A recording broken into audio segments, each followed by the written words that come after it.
legal expert kinwestiyon ang constitutionality ng EO 94 na lumikha sa Independence Commission on Infrastructure. Sa isang media forum sa Kamuning Bakery, nagsalita sa publiko sina dating Presidential Anti-Corruption Commission Attorney Manolito Manny Luna at dating Labor Undersecretary Attorney Jacinto Jing Paras at mga kinatawan ng Asian Century Philippines o ACPH, Ado Paglinawan. Sinabi nito questionin ang legalidad ng Executive Order No. 94 Series of 2025, ang kautosang lumikha sa Independence Commission Infrastructure o ICI. Actually po, ang ibig sabihin ng ICI ay hindi Investigative Commission for Infrastructure. ICI, IC, ay naku po. Ang ibig sabihin, intentional cover-up ng mga insertions. Bistado na. This is a premeditated crime of the century. Ano po ba ang essentiality ng plunder na naganap na ito?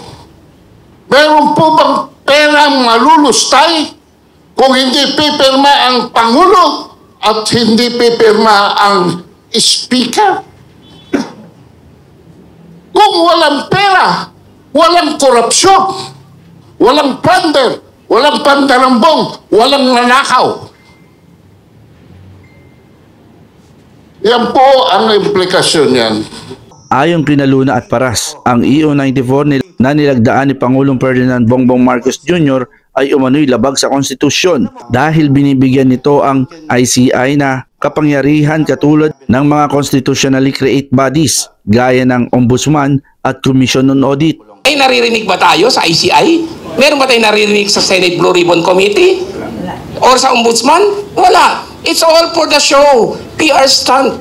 We want real justice dito. Yan ang dapat para hindi magalit ang taong bayan because we are entitled. We are taxpayers.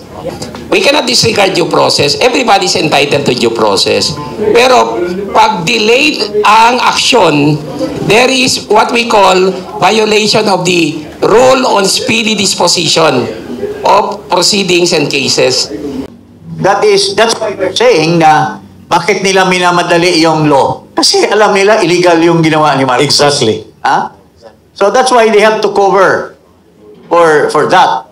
And that one, talagang kukumplituhin nila if that is the purpose. Although, dapat ipatawag din nila during the course of the hearing, ipapatawag din nila ang ombudsman para makuha din yung kanyang opinion in terms of the creation of this new body. Para magkaroon ng ikangay coordination para hindi matawag na duplication. Giit nila, walang probisyon sa saligang batas na nagbibigay pahintulot sa Pangulo na lumikha ng isang komisyong may kapangyarihan, mag-imbestiga at magrekomenda ng kasong kriminal nang hindi dumadaan sa Kongreso.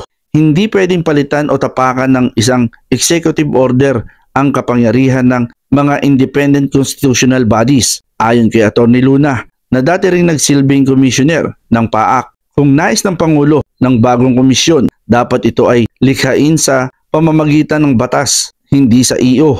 Inihayag rin ng grupo ang paghahanda para sa isang national protest for transparency and accountability sa darating na Nobyembre 16, 17 at 18 bilang panawagan muling ripasuhin ng pamahalaan ang EO 94 at siguruhin ang anumang anti-corruption mechanism ay nasa loob ng tamang proseso at konstitusyonal na balangkas.